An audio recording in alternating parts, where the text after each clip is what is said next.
اعوذ باللہ من الشیطان الرجیم بسم اللہ الرحمن الرحیم والتین والزیتون، قسم ہے انجیر کی اور زیتون کی، وطور سینین اور طور سینین کی، وہذا البلد الامین اور اس امن والے شہر کی، لقد خلقنا الانسان فی احسن تقویم، یقیناً ہم نے انسان کو بہترین صورت میں پیدا کیا، ثم رددناہ اسفل سافلین، پھر اسے نیچوں سے نیچا کر دیا، الا الذین آمنوا وعملوا الصالحات فلہم اجر غیر ممنون، لیکن جو لوگ ایمان لائے اور پھر نیک عمل کیے تو ان کے لیے ایسا اجر ہے جو کبھی ختم نہ ہوگا۔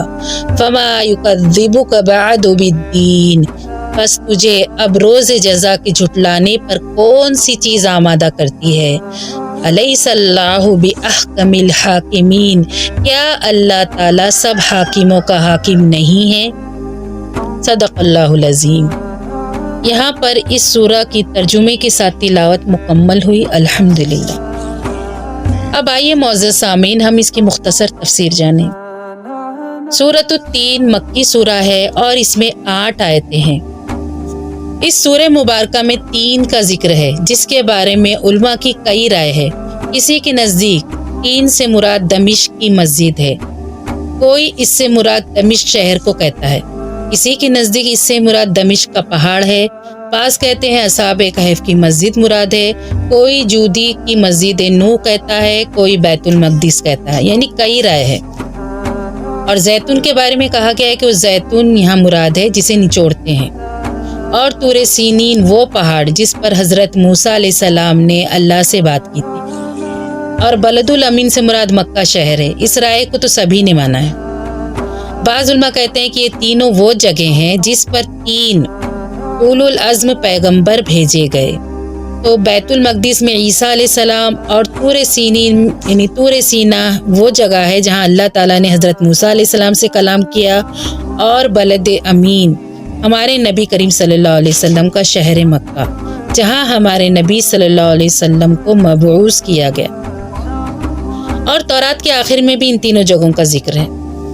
اور پھر اس سورہ مبارکہ میں انسان کے بارے میں اللہ تعالیٰ ایک اہم معلومات دے رہا ہے کہ اللہ تعالیٰ نے انسان کو کتنی اچھی شکل و صورت میں، اچھی قد و قامت کے ساتھ، اچھی طرح یعنی ہر چیز اس کے لیے اچھی بنائی، اس کو بنا سنوار کر پیدا کیا، پھر اسے نیچوں سے نیچا کر دیا۔ اس کا کیا مطلب ہے؟ اس کا مطلب یہی ہے کہ اللہ نے ہر چیز کا بندے کو اختیار دیا، اسے اچھی طرح سے آراستہ کیا، پیراستہ کیا، اور اسے اس کے مرضی کا مالک بنایا کہ وہ کس راستے کو اپناتا ہے۔ اگر وہ نیکی کمائے تو اس کا درجہ بلند کرتا ہے، جیسے کہ سورہ عصر میں فرمایا کہ تمام انسان خسارے میں ہیں، نقصان میں ہیں، مگر وہ لوگ اس سے الگ ہے۔ جو ایمان لائے، نیک عمل کرے، صبر کی تلقین کرے، حق کی طرف لوگوں کو بلائے، یعنی ان جیسے لوگوں کو ان خسارہ پانے والے لوگوں میں سے، نقصان اٹھانے والے لوگوں میں سے الگ کر دیا۔ اسی طرح یہاں بھی یہی مراد ہے کہ اچھی طرح بنایا، درستگی دی، پھر اگر وہ اللہ کی اطاعت اور رسول کی اتباع نہیں کرے گا تو ایمان والوں سے الگ ہے، پھر اسے اتنا نیچے گرا دے گا اللہ تعالیٰ، اتنا نیچوں میں سے نیچا کر دے گا جہنم کے اندر کہ اس کا اٹھنا مشکل ہے۔ پھر اللہ نے ایمان والوں کو خوشخبری دی اور فرمایا کہ جو لوگ ایمان لائے، نیک عمل کرے، ان کے لیے ہمیشہ رہنے والی جزا ہے اور ہمیشگی کی نعمتیں ہیں جو کبھی ختم نہ ہوگی۔ پھر اس کے بعد اللہ فرماتا ہے کہ تجھے بدلے اور سزا کے دن پر یقین کیوں نہیں ہے، اور دوبارہ زندہ کرنے پہ تیرا بھروسہ کیوں نہیں ہے، جبکہ تو اپنی پہلی پیدائش کو بھی جانتا ہے، یعنی کہ جو اللہ پہلی بار تمہیں پیدا کر سکتا ہے اس کے لیے دوبارہ پیدا کرنا کیا مشکل ہے۔ یہاں سوچنے کا مقام ہے کہ کوئی بھی چیز پہلی مرتبہ بنانے میں ہی مشکل معلوم ہوتی ہے، دوبارہ کرنا تو آسان ہوتا ہے، اور وہ اللہ جو کہ ہر چیز کرنے پہ قادر ہے اس کے لیے کیا مشکل ہے۔ اس سورہ کی آخری آیت میں فرمایا کہ اللہ تعالیٰ احکم الحاکمین ہے، کسی پر ظلم نہیں کرتا، نہ کرے گا، وہ ہر ایک کو قیامت والے دن پورا اس کے اعمال کا بدلہ دے گا، کسی کے ساتھ ناانصافی نہیں ہوگی۔ دنیا میں کوئی ظالم ہو، کوئی قاتل ہو، کوئی گنہگار ہو، اپنے پیسے کے، اپنے رتبے کے وجہ سے وہ بچ جائے گا، قانون سے بچ جائے گا، انصاف سے بچ جائے گا، مگر اللہ کے حضور قیامت والے دن وہ کسی قیمت پہ نہیں بچے گا۔ اسی لیے اللہ پہ بھروسہ ہونا انسان کا ضروری ہے۔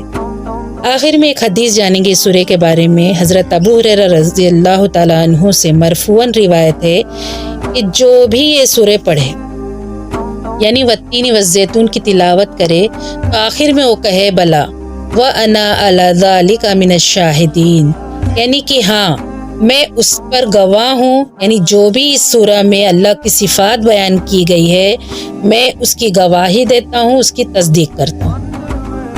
الحمدللہ اس سورہ کی تفسیر اور تلاوت ترجمے کے ساتھ مکمل ہوئی۔ وآخر دعوانا الحمدللہ رب العالمین۔ السلام علیکم۔